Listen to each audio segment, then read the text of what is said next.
आपका प्रश्न है कि क्या योगिनी, यक्षिनी या गंधर्व या ब्रह्म राक्षस, किन्नर या भूत प्रेत इत्यादि, क्या इनकी साधना करनी चाहिए या नहीं? क्योंकि कुछ का तो कहना है यदि आप करेंगे तो फिर आप एक निम्न कोटि के साधक बनकर रह जाएंगे, और कईयों का मानना है जो करवाते हैं कि इससे आपकी आगे की साधना में सहायता होगी। तो इसमें मेरा क्या मत है?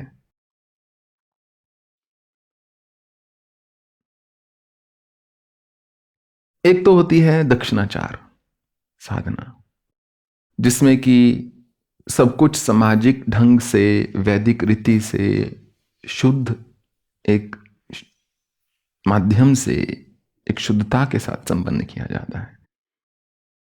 एक है वामाचार, जिसमें कि आप ऐसे द्रव्यों का प्रयोग करोगे जो समाज को स्वीकार्य नहीं है।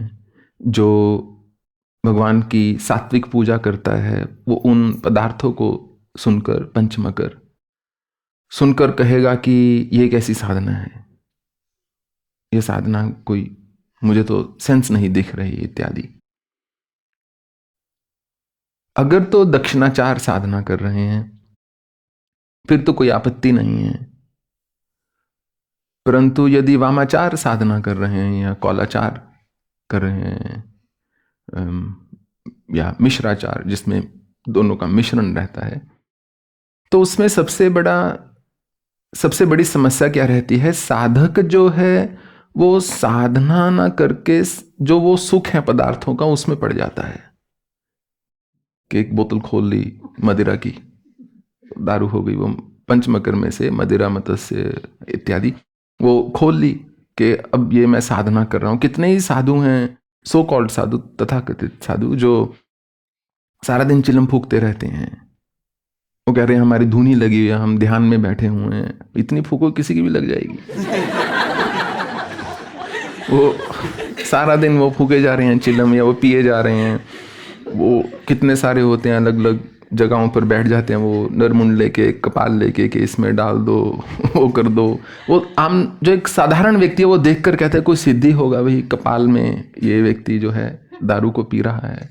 और सच्ची बात है, दारू पीने वाला किसी में भी पी सकता है जब उसको लगे, इच्छा हो, तलब लगे, जो कहते हैं। अब गोस्वामी तुलसीदास के जीवन में एक यक्ष की साधना से उनको बहुत सहायता हुई थी। वो यक्ष ने ही उनको बताया था कि हनुमान उनको कहां पर मिलेंगे। तो क्या यक्ष या यक्षिनियां कुछ ऐसे, इंग्लिश में वर्ड है एपरेशंस, मीन्स क्या कुछ ऐसी आकृतियां हैं या कुछ ऐसे विभूतियां हैं जो सामने प्रकट हो जाती हैं, या वो ऊर्जा के केंद्र हैं, ऊर्जा का प्रवाह है, ऊर्जा का पुंज है।